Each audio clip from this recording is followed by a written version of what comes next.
Okay, guys, as promised, I will read this page to you and you can um, follow along or just listen. It's probably better to follow along with the words.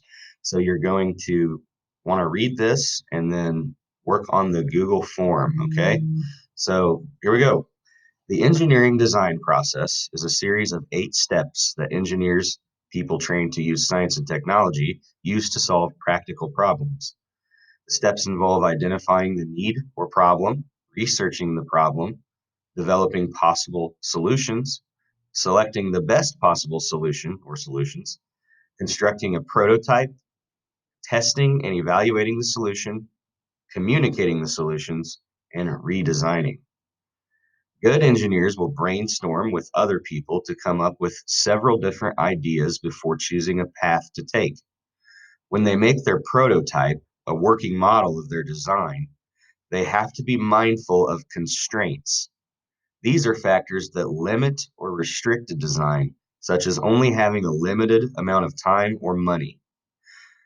Engineers might also take trade offs, where they give up one benefit in order to obtain another. During this process, engineers will troubleshoot and redesign their products to identify and fix any problems that might occur. When a person develops a new product, they can apply for a patent, which is a legal document issued by the government to protect their invention for a limited time. Okay, so then let's go back up here. You can see step one, identify the problem or need. So an engineer will decide, is this something that we need? Or if it's something that they're trying to improve, what's the problem? What do we got to do? Research the need or problem. So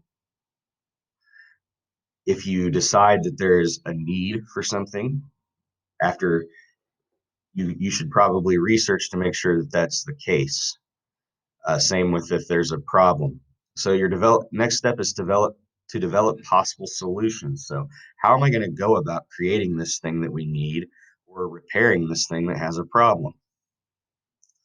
Select the best possible solutions. So at this point, you should have come up with multiple solutions, not just one, not just two, probably multiple solutions, and then go through them and decide which one is the best solution to create the thing that we need or to repair the thing that has a problem.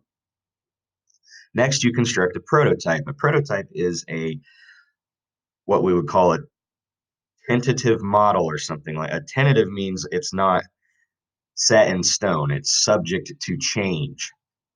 So that's what a prototype is. So this is your first attempt at building something, your very first try at building or repairing something. So what you're going to do after you construct the prototype is you're going to test and evaluate the solutions. So if that doesn't work so well, you might have to back up to step 5 again before you can move on. So once you've got something that you think works pretty well, you'll communicate the solutions. Communicate the solutions to other engineers, to people who might be using whatever you've built or repaired, and then leave it open for redesign. You might have created something that you think is really good and other people think is really good, but you might feel like there's room for improvement. So if so, you can redesign it. You can build upon what you've already done. You can eliminate something that you think may have not been necessary or may have been something that limits your design. And that's it. Those are the 8 steps of engineering. So these are what we're going to study for now, okay? So make sure you do your Google form that is related to this assignment. I did also post a video from YouTube for Crash Course. It's part 2 of the first video that you did for your assignment, What is an Engineer? The second video is the engineering process. So that might also help you out other than just listening to me talk and read this passage. All right, guys, I will be happy to answer any questions you have. Make sure you email me or comment on the assignment, whatever your preferred method of getting a hold of me is. All right, guys. Thank you.